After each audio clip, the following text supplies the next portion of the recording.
I wonder what the Venn diagram is of, science fiction fantasy. I have no idea.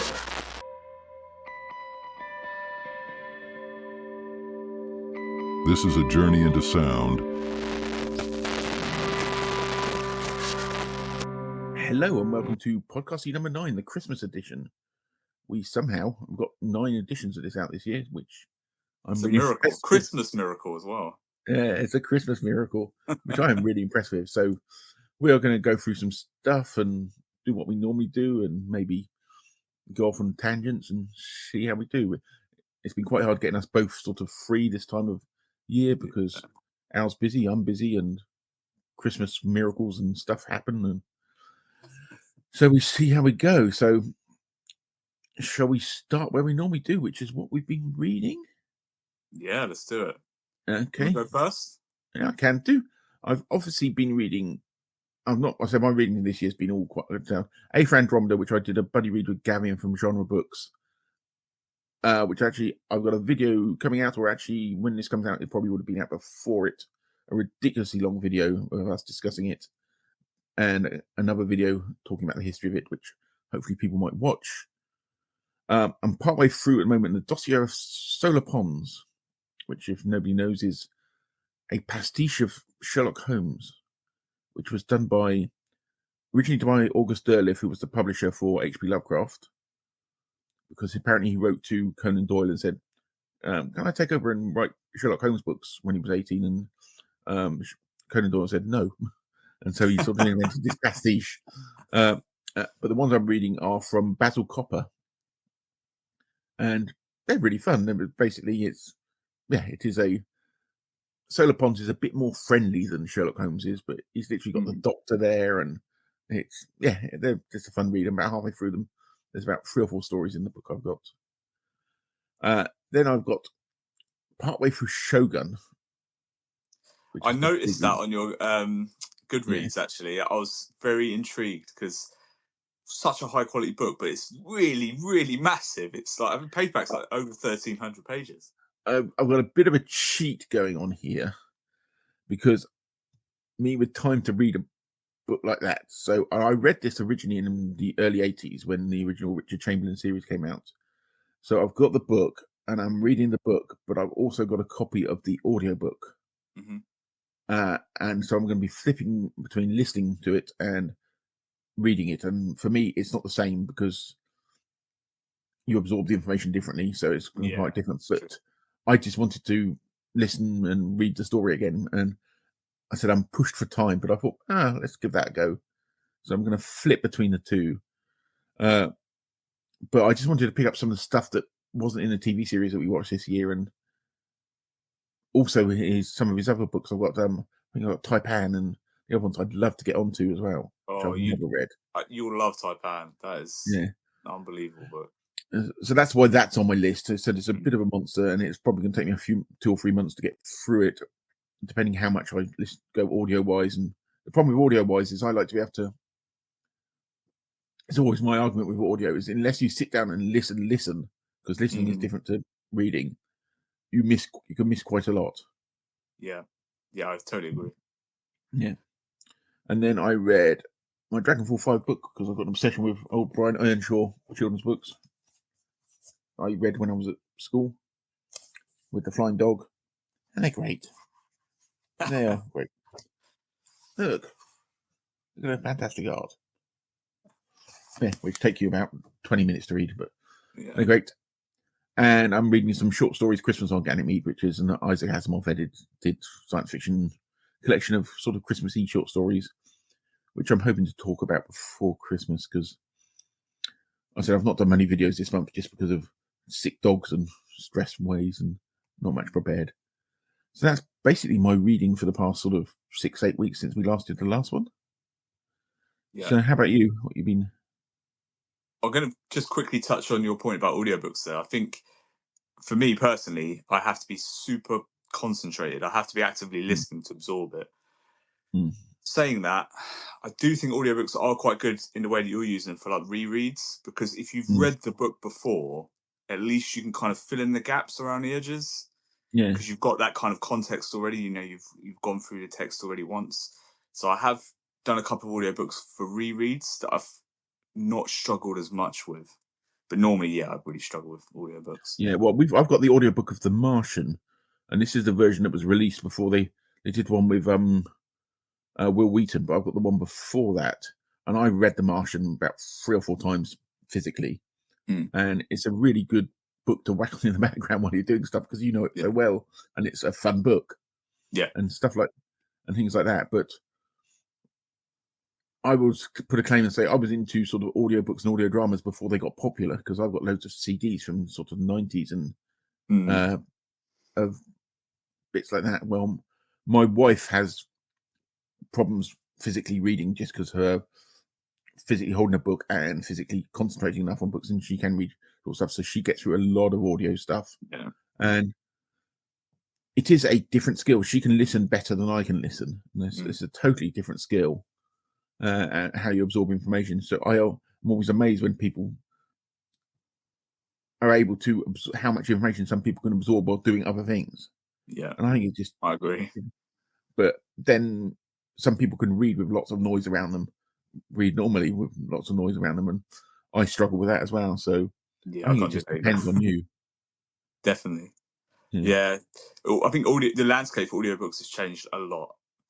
To me, in my head, when someone mentions audiobook, I still think of like the multi-tape cassette packs, you know, like in the big clear boxes, you know, like you'd get from a John Menzies or your local library.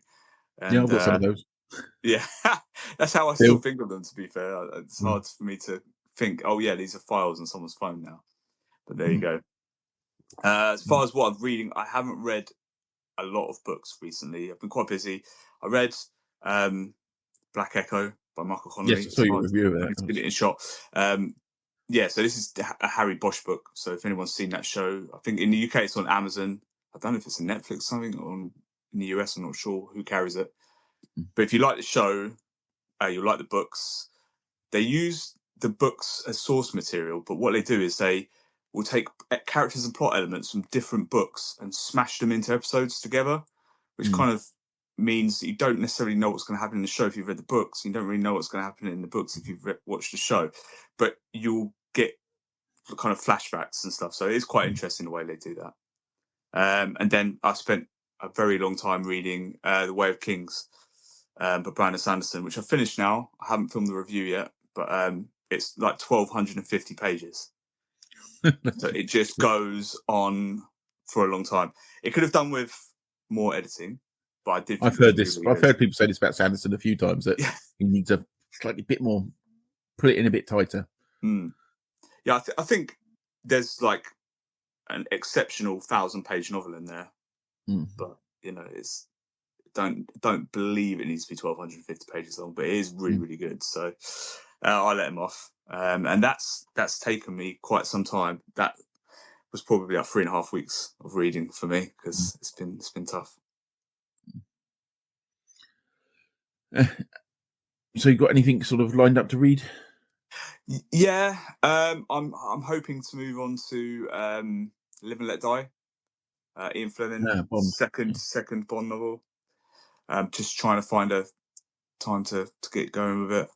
And then there's John Gwynne did a sequel series of books to his Faith and the Fallen books, and I want to get that started as well. So I might read those. I don't usually read 2 books at the same time, but those might overlap a little bit as I try to find time. Yeah. I've frequently got books flying around technically on the go, but then as I said, I always say that I don't abandon books, but I do leave books sometimes that I get bored with for a few months because I just think, which probably other people abandon, then come back to them a few months later and try and finish them. I do that quite frequently, which is why things stick around on my Goodreads lead for a long time. Yeah, I've noticed sometimes a book will be on there for a while, and then it'll be like a smattering of books. Like, oh yeah, I've actually just finished 4 books, but some of them have been on there for like 6 months. It's because I've not actually put them in there originally. Sometimes, yeah. Oh, Goodreads. Yes, the nonsense is. It's just a weird platform. It is, and they could do so much with it as well. I said I went through a couple of months ago trying to find something else, and the Storygraph just sort of it's all about the recommendations. It seems to be on Storygraph, and also I thought their interface was horrible. And you think Goodreads is horrible, and I thought, no, this is worse. Yeah, I don't think there isn't a good solution at the moment, unfortunately. I suppose, you know, they've got the money to really rebuild Goodreads. I just don't think they want to Amazon migrate don't really that. care, do they? Yeah, I don't think they want to migrate the database, which I understand. I don't think they want to, you know, go through the effort of uploading it to a temporary server to migrate it and stuff. I just don't think their heart's in it. So, yeah. Talking about Amazon, this is totally off. Well, it's not really book related. Does Amazon now own MGM? I don't know. I've not looked into that. It wouldn't surprise me. It's just that what was we watching? And it said Amazon presents with MGM Studios, and I was thinking, okay, it's a bit weird. I know MGM were in trouble a few years back, so I'll have to look into that. If anybody knows. What I've noticed sometimes, though, I'm sure this is not related, but with some productions, particularly expensive productions, sometimes these streaming services will step in with, you know, 20, 40, 50 million dollars and say, look, we'll take the exclusive rights to show that and slap our name on it, help you finish it. So was it I watched the other month that was on Amazon, but somebody had dropped, I think Disney had dropped it, and I thought it was really good. I cannot remember. It'll probably come to me later in this podcast, but because I've watched so much weird stuff recently. So I think that's probably a cue to go on to what I've watched this last. I think one interesting one is this is going to lose everyone from the podcast probably now, but Neighbours. Oh, that is quite bizarre because that is a bizarre one. Because Rosie, my wife, used to watch Neighbours all when it was on Channel 5 and that. And I'm old enough that I watched the first ever episode because I'd had a motorbike crash and I was off from work for a day. Sounds worse than it was. I just did something stupid. And that was the first ever episode of Neighbours I saw. But anyway, going back to Rosie used to watch it. And then it transferred across to, they had the big final episodes and what have you. And then it transferred across to Amazon. And it's still going, but she sort of couldn't pick it up because weirdly, I think the production values were too good. It wasn't sort of, just felt wrong to her and she just not really picked up on it at all. Yeah.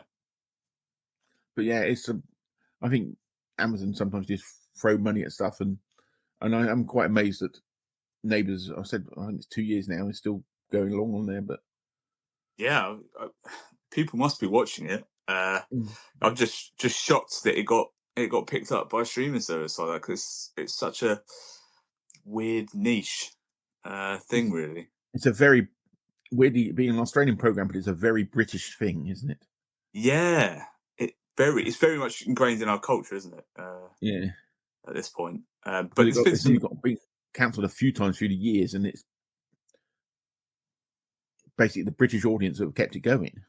I mean, it's had a lot of big actors go through it over the years as well. Yeah, it was Russell Crowe in one of them, and Guy Pearce, and all these weird people that fly through there. But bringing our audience back to the sort of stuff that we... Yeah, sorry, Neighbours tangent. After our Neighbours tangent, but there could be... I wonder what the Venn diagram is of, sort of science fiction fantasy fans and Neighbours fans. I have no idea. What the sort of Venn diagram, how big the bit is in the middle. Yeah. Very, very small. Yeah, very, very small niche. Quantum level, probably. So what I've watched, I rewatched Terminator 1 and 2 recently. Okay, how did you watch it? I have got hold of 35 scans of 35mm prints, original 35mm print. And they look beautiful, and people have been lying to us for years. I've also got one. I've got about 4 or 5. I've got one of Batman, the original Batman. The 89 Batman. Yeah. So don't say original Batman because then I expect a giant bomb, a shark. Yeah, I know. but yeah. So as much as I've got Blu-rays and DVDs of Terminator, I've got hold of these copies, which are basically sort of fan-made things that somebody's got hold of the print and scan them. And basically, the sort of legality of it is the fact that as long as you own copies of it, like I've got so many copies of these films, it makes no difference. You paid your sort of dues, and the sort of studios and that sort of vaguely turn a blind eye to it. But the Terminator prints really, really good, and the colours are just so different. That's the interesting thing about it.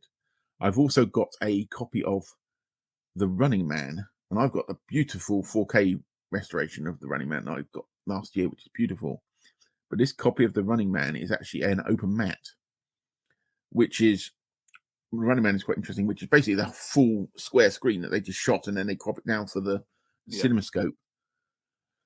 But The Running Man's quite interesting because unlike some of them, you don't see like booms and stuff at the top and weird effects. They kept open like that so that when it went to DVD, VHS and DVD, the 4:3 picture was just cropped in that. So actually on the original 4:3 VHS and DVD that are full screen, you actually see more picture than you do on the film version. Yeah.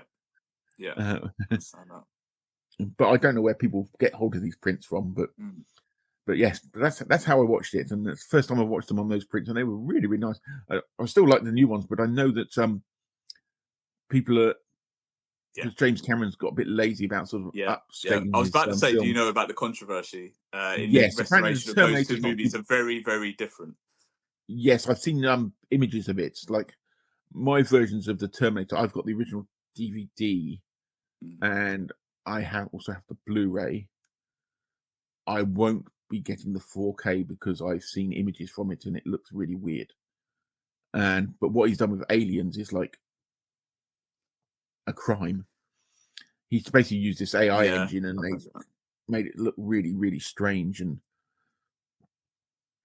I've also got a copy of the print of Aliens as well. Think about it. I got all these things. But yeah, and Cameron's got a bit lazy. It's like apparently some of them are ones he's done okay. Apparently his True Lies is a bit of a horrible one as well. Because he spent all these years not doing these films that everybody wanted to see, like The Abyss. Everybody wanted to see really good versions of The Abyss. And then when he does it, he sort of messes with his it. argument was he didn't have time. But when he does it in a really sort of weird way. But I suppose they're his films, and it's a bit like the George Lucas thing. Yeah, I was going to say, it's another Star Wars tangent coming. Yeah, you do what you want, but it's just nice to have other versions of it. Like, I don't think Cameron's really sort of interested in his old films. No. That's why I think that probably he did it under pressure. So he thought, what's the easiest way I can do this? Let's do this. And he probably looked at it and thought, oh, that looks okay. And he probably quite liked the smoothing because he's so used to the stuff on like the Avatar ones when all the... please don't. Oh. I've got very strong feelings about James Cameron. I really like some of his movies, but yeah, the man is confusing to me. But I know there's this great controversy because he seems to have ruined the Terminator 2 and Aliens remasters.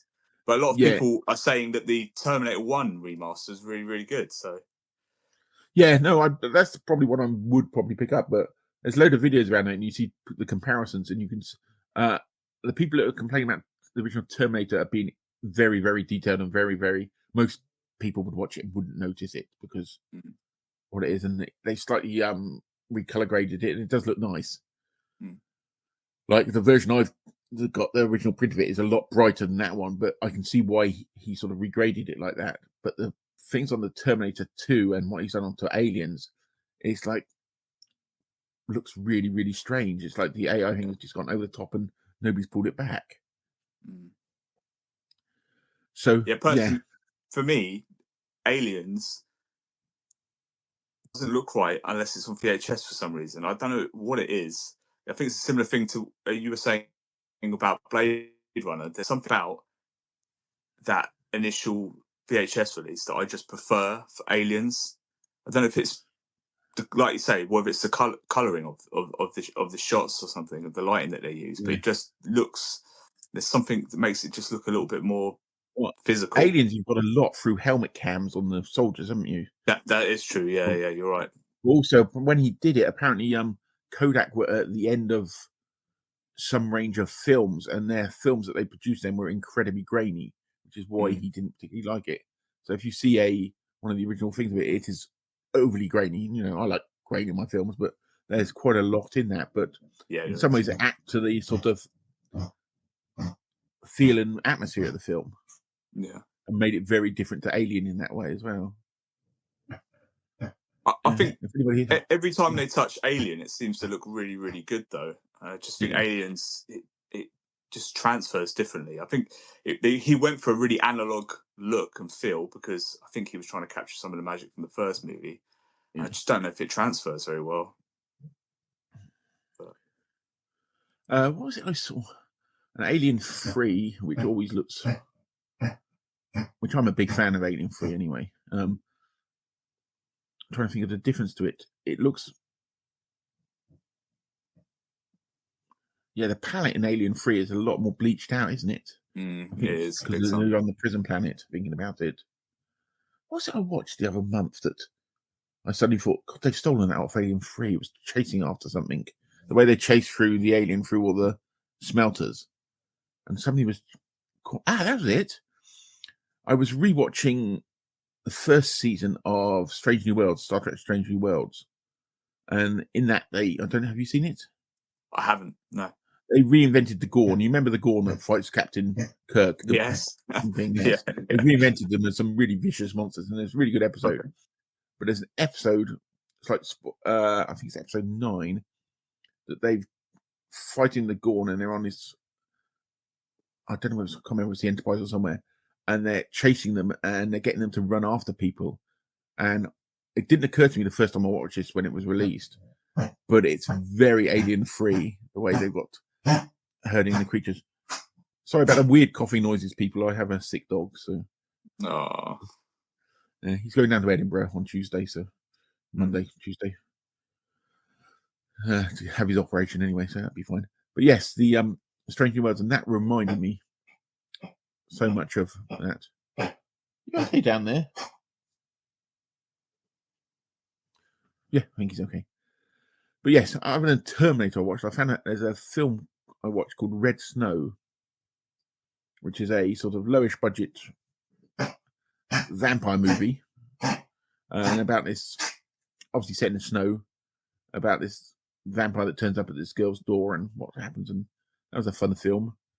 And then I watched Deadstream, which is another low-budgety film, which is, as it sounds, somebody streaming while they were going into a haunted house that was really haunted, and it was very low-budgety. It was, I think, the first sort of Evil Dead, but probably without as much talent. But it was fun.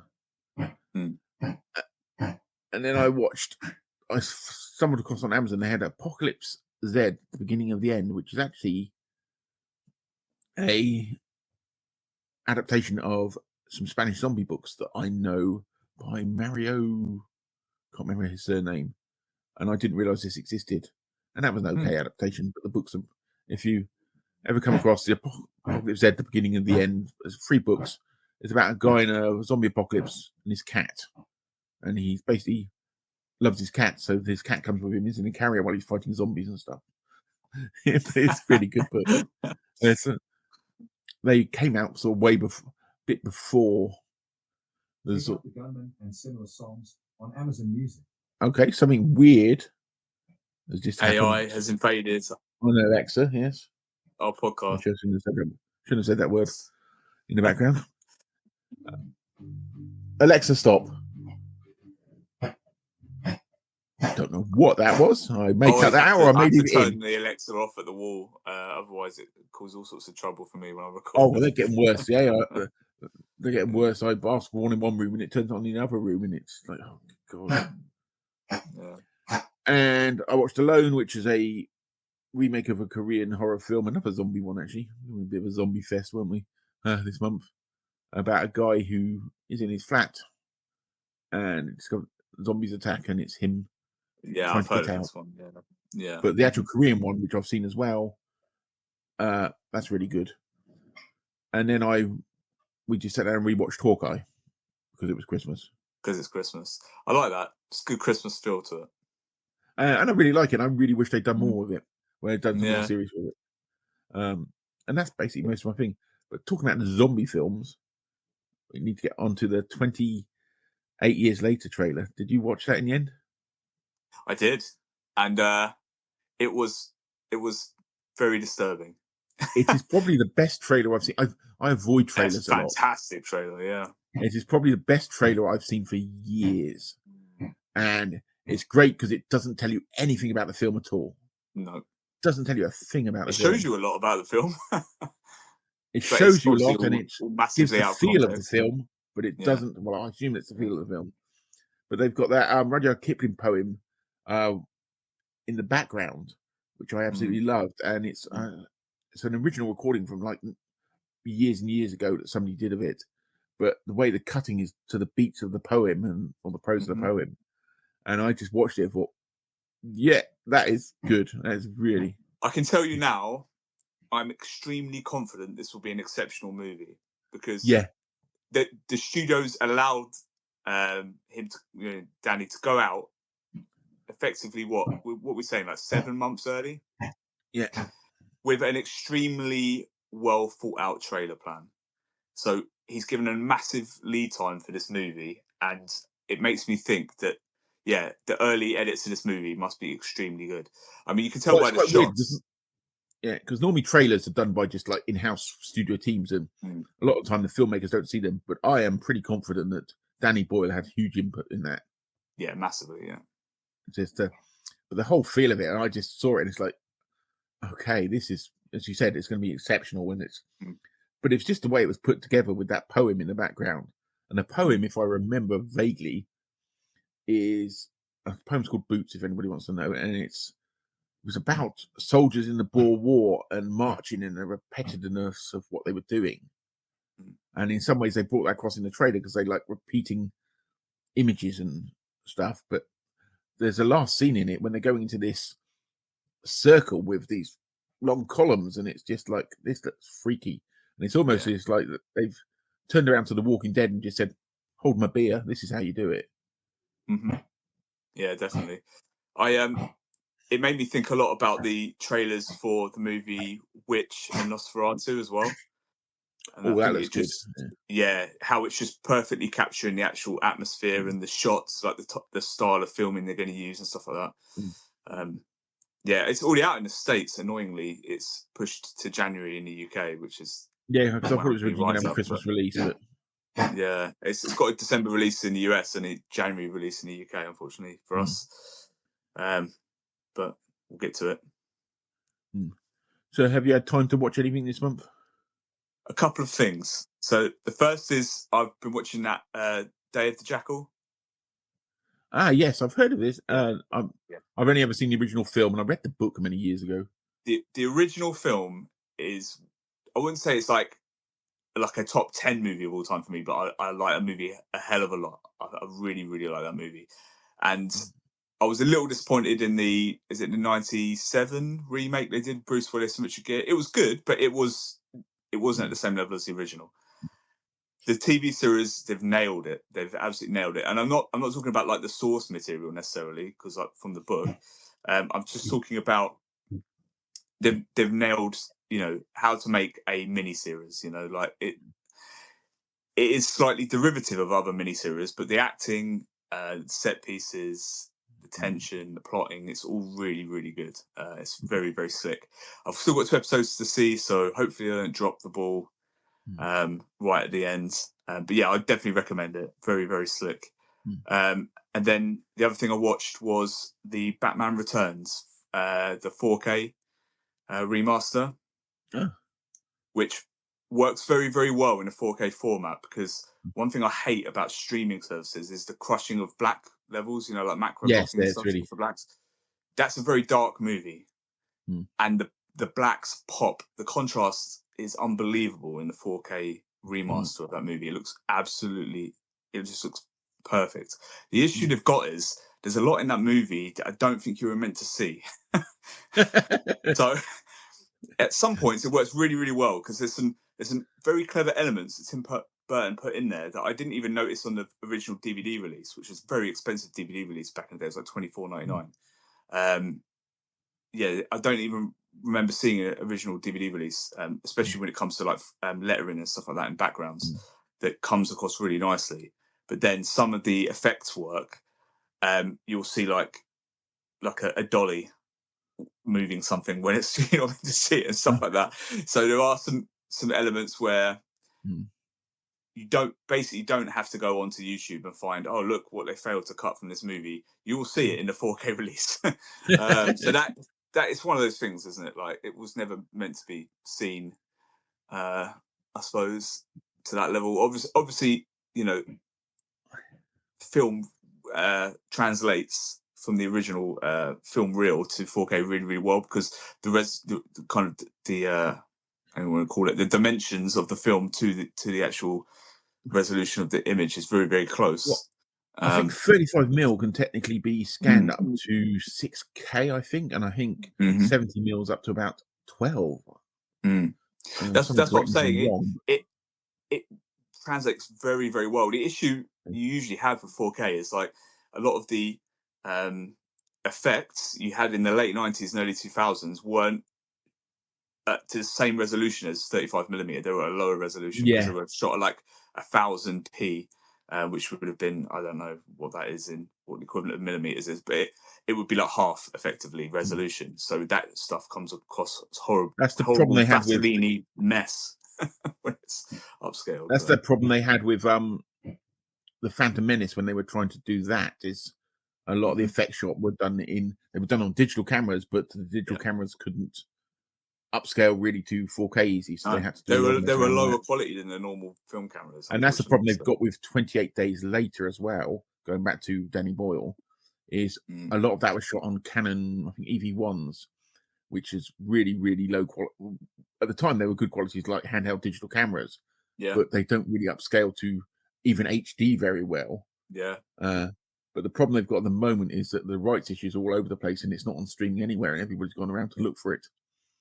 And so, unless you've got a DVD copy, because it's not even on Blu-ray, you might have problems seeing it before the next film comes out. Yeah, definitely. I know the Sam Raimi trilogy as well was kind of designed to scale really nicely to Blu-ray, but not to 4K. So that's another one where you're better off watching a Blu-ray, because the digital cameras they use scale nicely to 1080p. They do not scale nicely to 4K. So it's a funny kind of situation to be in, I suppose. But yeah, that's all I've really had time to watch, unfortunately. So that's the end of my part of this segment. It's just what you have time to do. I seem to have watched a lot, because that was just part of what I'd done and watched. And like YouTube, though, I've not really watched huge amounts this past month or so. There's just a few bits I picked up on, and so lots of it just been because it's just been chaos here. You okay down there, little man? But I did see yesterday, let's go on to the YouTube stuff, Cliff from Cliff Start Gem did the top 10 Stephen King movie adaptations. I don't know if you've seen that. I haven't seen it yet. It's on my to watch later. And he's got some really interesting Cliff stuff. Yeah, he's got some really interesting picks there, because he's got some stuff that I totally forgot about. Things like App Pupil in his list. I totally. The number one won't be surprising to anybody. Go on. He's got some stuff there that I wouldn't have picked, and he's got things like The Shining. We'll talk about it offline. Sorry, let's talk about that offline, because I'm really I'm so excited to see what he picks for number one, actually. Yeah, but he's as always, he's got a really interesting take on those things, because he just loves that sort of stuff. But he did really interesting, because Stephen King's done. He said how many adaptations have been of his work, and it's a ludicrous amount, actually. There's more adaptations than he's done books, and when you know how many books he's done, that's quite a number. The adaptations has got to be up around 100, right? It's crazy. I see the new version of Salem's Lot have just hit Amazon that you can pay to watch it. I haven't paid to watch it, from what I've heard, but I saw it at the cinema. The book is so much better. That's the issue. It's fine. It's fine. Like, if you've never read the book, if you know nothing about Salem's Lot, you will enjoy that movie. If you've read Salem's Lot, you're going to be disappointed. The book is just too good. The book is too good. Yeah, and everybody remembers the David Soul version as well from the and that's creepy.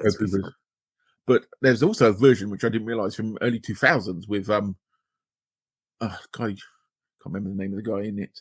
And I'm intrigued to see that, but I can't find a copy of it anywhere. I've looked at all the streaming services. No, it's tough. Yeah, it's tough to find. When I booked my tickets to see the new one at the cinema, I noticed when I was searching that they were done a version like 20 years prior, and I was like, I didn't even hear about this. What the hell happened here? You know? Yeah, lots of these films just sort of disappear off the way. But yeah, that was worth watching. I also watched a great video, which I will also from the BBC archive from 1974, and it was Watership Down. Why is it see what I've written there? Why is it so successful? And it's got obviously got interview with Richard Adams, the author, and it's got because technically it's a children's book, even though it's quite gruesome, and people like me were traumatized by the film, the original animation film. But it's about 20 minutes long, but it's really quite interesting talking about how he was trying to sell it to his publishers, and publishers didn't particularly like it because they thought it was too violent for 12-year-olds, and they weren't sure how to market it in 1974. And if anybody gets a chance to watch that, it is really, really quite good. And I said, I wasn't sure I subscribed to the BBC archive because they have some weird stuff come up sometimes, but that was well worth watching. And I said, I'll put a link to that one. And then the next thing I watched was Michael Vaughan and his 500 book challenge. And he's got to 2 years, he's got to 200 books. That was a good video. The fact that he's still doing this, every now and then there's a slight exception in, but it just impresses me so much that he's still doing it. Yeah. And he will be in 3 or 4 years' time, he'll still be doing it. And then Gavin from Genre Books has done 53 more free books about Edwardian stuff, and he's done this series of like Edwardian Victorian, all stuff he's found on Project Gutenberg, and the amount of work it must have taken to put this list together is really impressive. So if you're after some free ebooks and want to know on certain subjects, and pop across to his channel and look at those. And that was sort of the main sort of highlighty bits that I saw on YouTube this month. I think, with Watership Down, I think the thing that makes it work, and you can include the cartoon adaptation and the book in this, I think Steve Donoghue said it best when he was doing his top 100 books, is that the best literature contains the whole world and everything in it. And I think what he meant by that is just like the key human questions and the themes that drive the great literary works are within Watership Down. And it's a weird way to look at those questions and themes. It is obscure, but they're included in that. And I think that's why it's so timeless, Yeah, if anybody read Watership Down and not read The Plague Dogs by Richard Adams, that's well worth reading as well. And it's about animals that escape from a laboratory. And so that is really good as well. But yeah, I said that whole video is really quite fascinating, and I didn't realise he'd worked for the government and that, and he's there wandering around in, I think, a cravat or a bow tie or something, as you do. But I said what was interesting was the fact the publishers didn't know what the hell to do with it. They really didn't. But yeah, that's my sort of roundup of YouTube-y stuff. Yeah, I had a similar issue to you in that I've been trying to get to as many people's channels as possible with very, very limited time. So I've watched a lot of people's December TBRs. But two things that stood out for me. One was on Greg's channel, another bibliophile reads, is he's doing a In Search of Lost Time Proust event, like a read-along, which is arguably the most ambitious read-along I've ever heard of.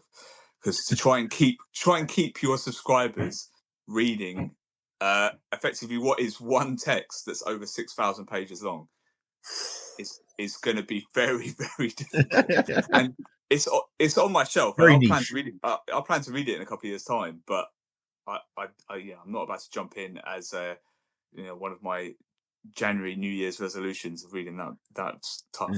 That's very tough. And I found like a new channel as well. So actually, someone that had watched my channel, and they always give quite interesting comments, and I was just like, who is this? So I went and checked their channel out. The name is already Overbooked. Now they've been on YouTube only for about 3 months, but they've they're shot up. I think they've probably got like 250 subscribers already. So they're doing incredibly well. They don't need me to plug them on this podcast because I'm sure they're going to have more subscribers than both of us by the time this comes out. I just plod along and pick up the odd one every now and then, but yeah. But he's a great guy. It's a really good channel. So I've plugged it here now anyway, because I went over there and watched a few of his videos. It's really, really interesting stuff. He's quite a diverse reader. I think similar to us, he likes a bit of SFF, but he will also read, classics and stuff as well. So yeah, if anyone's interested, I'll plug in there. But yeah, that's about all I got to really. Mostly just kind of catching people's TBRs and tags, just so I can touch base with my favourite channels still, really. Yeah. So, yeah. Have you got much coming out over the next few weeks? I know we've got Christmas and New Year in between. Yeah.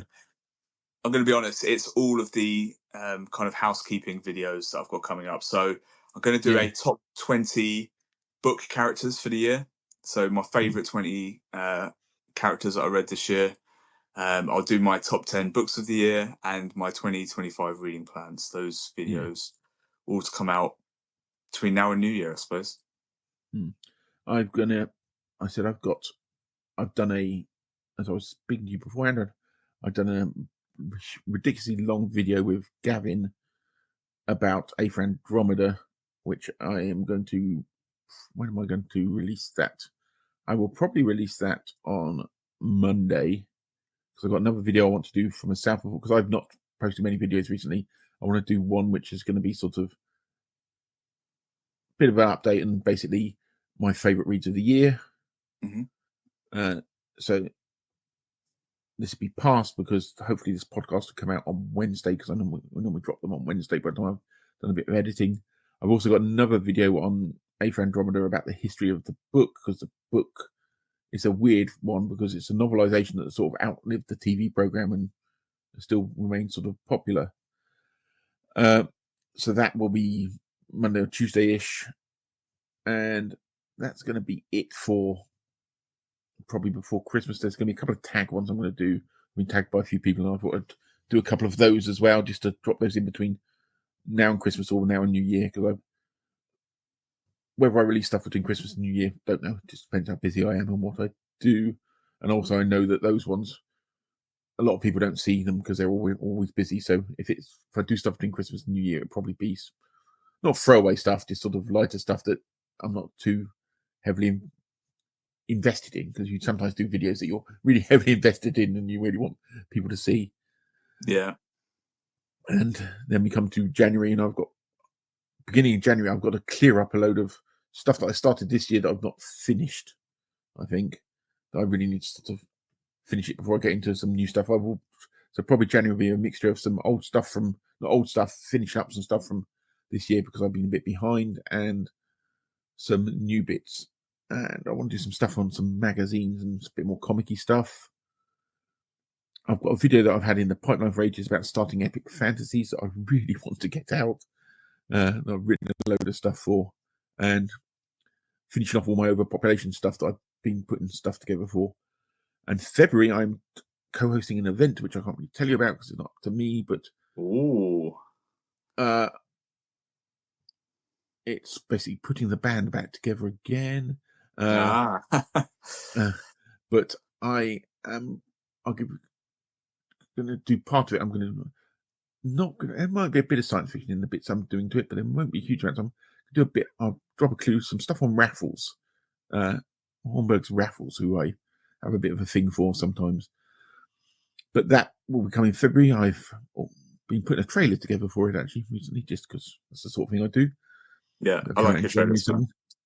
Yeah, because I have too much time on my hands at points and just just like playing around with video stuff. And yeah, and I don't know. I've got some few ideas for next year, but I'm nothing really firmly planned. I'd like to do some more Philip K. Dick stuff that I've been planning for the past couple of years, but it's a lot of it's you get these ideas and you think I'm going to do that, and that, and it totally changes as you go along because you go down rabbit holes because you see somebody's video or you read something or you find something. But I'm hoping to try and get a bit ahead of myself for next year, so the fact that if I have times when I can't post stuff, I've got more stuff to put in bits, so that'll work. So that's sort of my plans for next year and the next few weeks around. And I'll probably do a video sort of summing up what I've done this year and summing up what I'm hoping to do next year, which I think I might do. Yeah, I think I will do that. I wasn't going to, but I think I will. So, yeah. But no, the one in February, it's going to be fun. It really is. And I'm hoping, because I said I co-hosted an event last year and I didn't do as much as I really wanted to, but because I'm quite well planned for this one, I'm hoping to get some really interesting stuff out, something a bit different for me, because it's not really going to be totally science fiction. I said Raffles. I like Raffles. I've got to think about him. Sort of Sherlock Holmes's opposition. So yeah, that's about me for next year anyway, but we'll see how it goes. So have you got any firm set plans for your videos for next year, or are you just going to just... For next year, it's going to be tough. I'm trying to put a 2025 reading plans together. The issue I've got is I'm going to be reading less books next year. My video that I had come out last night kind of explains the issue I've got. Yeah, it's just work, is it? Yeah. No, it's about the size of the books. The books are just... Yeah. Oh, you keep picking big books. That's the problem. Next year is another level. So every year I've been on, like, my 2022 books were like, oh, they're 420 odd pages average. Then it was like 500 pages. Then it was like 550. The books are getting so big now, Duncan. I swear this is not by design, but the books are ridiculous. Like, just read 70 science fiction. Most of those are 200 pages at most. Yeah. One day when I get all these big books read, I'm gonna suddenly read hundreds of books in 1 year or something. But next year is not the year. This year for me hasn't been a good year reading books. I normally read about just over 50 odd books a year. This year I probably would... completed books would be about half of that. I've read a load of short stories and magazine stuff as well, but it's just been because a lot of stuff has gone on personally with life and things, and I've just not read as much. And then I struggled at one point to get back into reading bits. But it is what it is, and I don't stress about how much I read really. No, it's not worth stressing about, is it? I think with booktube, I think you can just scale up and down your content based on how much you're reading anyway, can't you? You don't have to be reading a dozen books every month. It's just not necessary. But yeah, so my sort of reading stuff, and I don't really know what, because I'm unlike you. I don't 100% plan out. I don't really plan out, and I totally change my mind a lot of the time. But there's a few things that I really want to get to. I've got a book on the making of Blade Runner that I need to finish, because it's all to do with a video as well that I've been halfway through for a while. And a few non-fictiony stuff that I really want to get through. I don't read huge amounts of non-fiction, but these ones sort of bits that I'm quite interested in. If you see behind me, there's a Shar-pei just sort of bless behind me with a wrinkly head. Hello.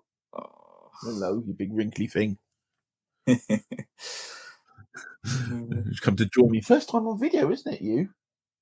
Because you've been avoiding it, haven't you? You'll have to bookmark this part in the video now for dog lovers, so they can get their fix. You want to see a wrinkly Shar-pei, but yeah, she's coming here to ready to bark out the window. I think probably it's somebody coming down the road in a bit. But yeah, so vague reading plans. I don't really have any. I just see what comes along at the time. I think, I'm going to read that next year, and I never do. And so we just see how we go and how production goes. So I was going to suggest, as a random thing, because with Christmas, Go on then. Favorite Christmas films. Christmas films to recommend to people. Oh, that's tough. That is a toughie. Do you know what? I really, really enjoy retellings of A Christmas Carol. So I like all of the classic versions, but I've got a real soft spot for Scrooge, because obviously it came out when I was a child, so it's always been there as one of my favourites. And I think retellings of A Christmas Carol always capture the spirit of Christmas for me. And if you want a weird pick, I would say check out the This Carol retelling. It's a bit dark, but it's certainly an interesting take. Yeah, it's Krampus is one of my favourites. Which is great with the manic gingerbread men. If anybody's ever seen it, which is great. If you want a really weird pick, this is really off the wall. Grumpy Cat's Worst Christmas. Okay. It was done by Hallmark, and it should have been really, really bad, but it is that fun. It is really, really silly. It is not. It knows exactly what it is. It's totally taking the piss out of itself, and it was broadcast somewhere. It was so bad, I went in search of the DVD of it, and I got hold of the DVD of it. It took me ages to find it, so I own Grumpy Cat's Worst Christmas. But yeah, it's one of these films that knows exactly what it's doing, and it knows that it's stupid and it's ridiculous and it shouldn't be doing this, and they're just trying to make money off this grumpy looking cat. But that's my really off the wall. And it's probably disappeared off everywhere, and I'm probably the only person that owns a DVD copy of it. Yeah, no, I'm not. I don't think I've seen it. Yeah, but yeah, I'm probably going to avoid Die Hard this year because I watched it last year.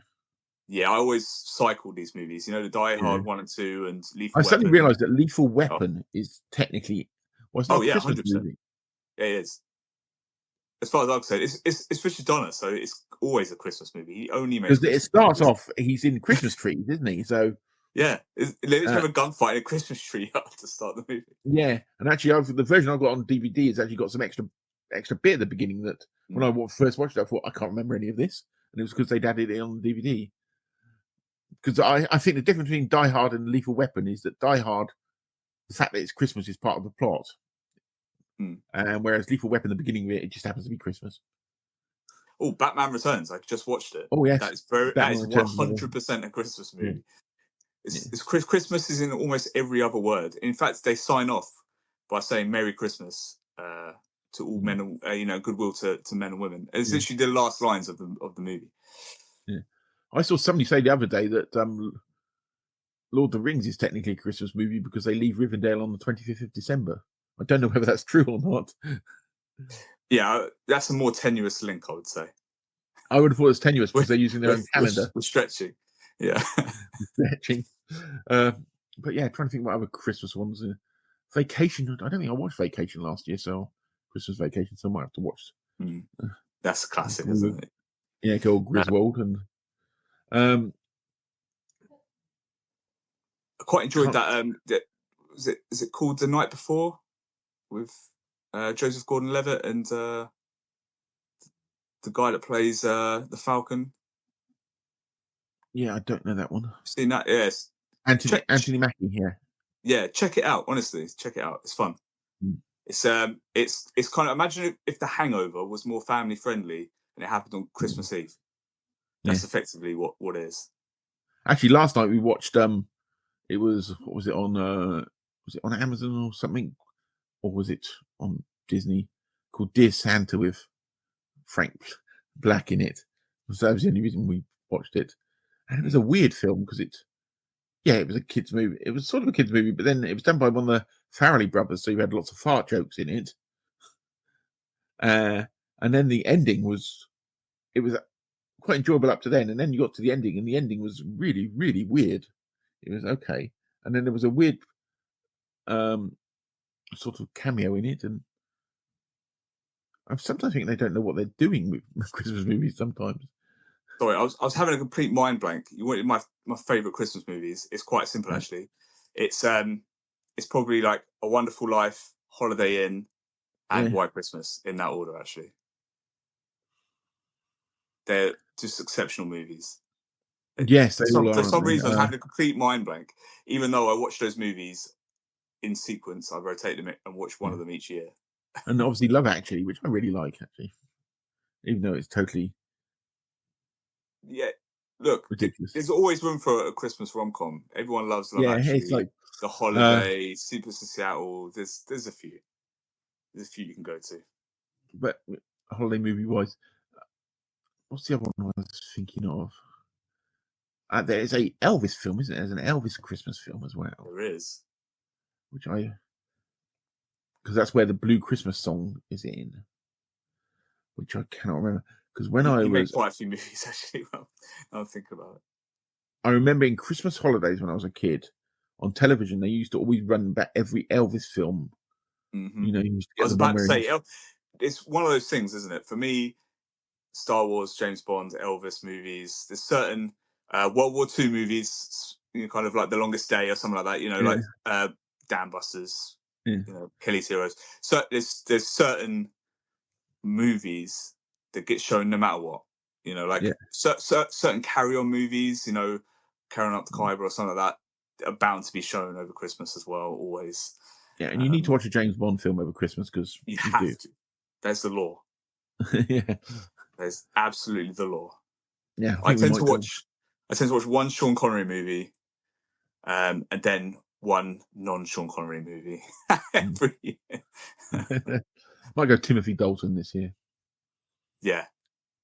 I'd probably go with the first one for Christmas, just because of the snow scenes. Yeah, that would make sense, wouldn't it? Yeah. That would definitely make sense. So, Christmas movies. All done. Everybody's heard of weird Christmas movies.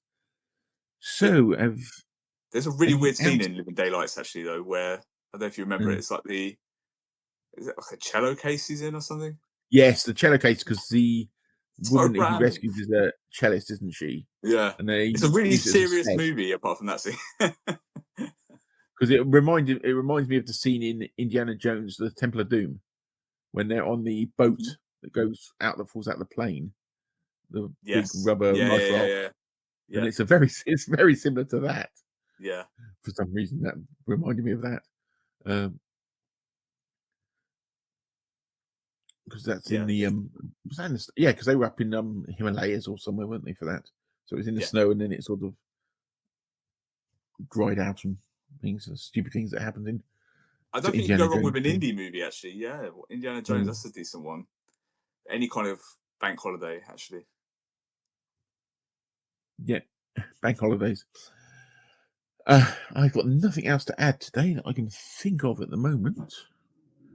Other than Merry Christmas and have a good Merry Christmas, everybody. Thank you for anybody who's got all this way through all our podcasts this year. Thank you very much.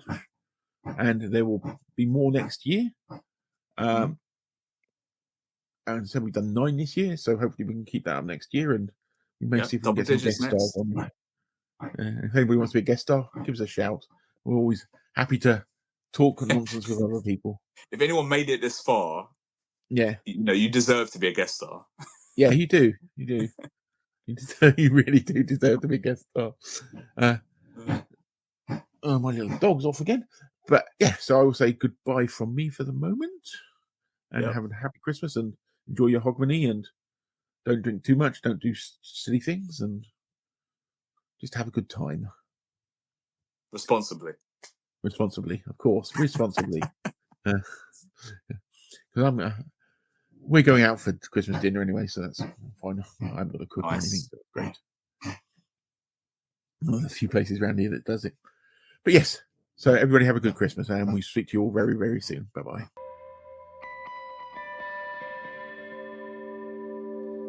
This is a journey into sound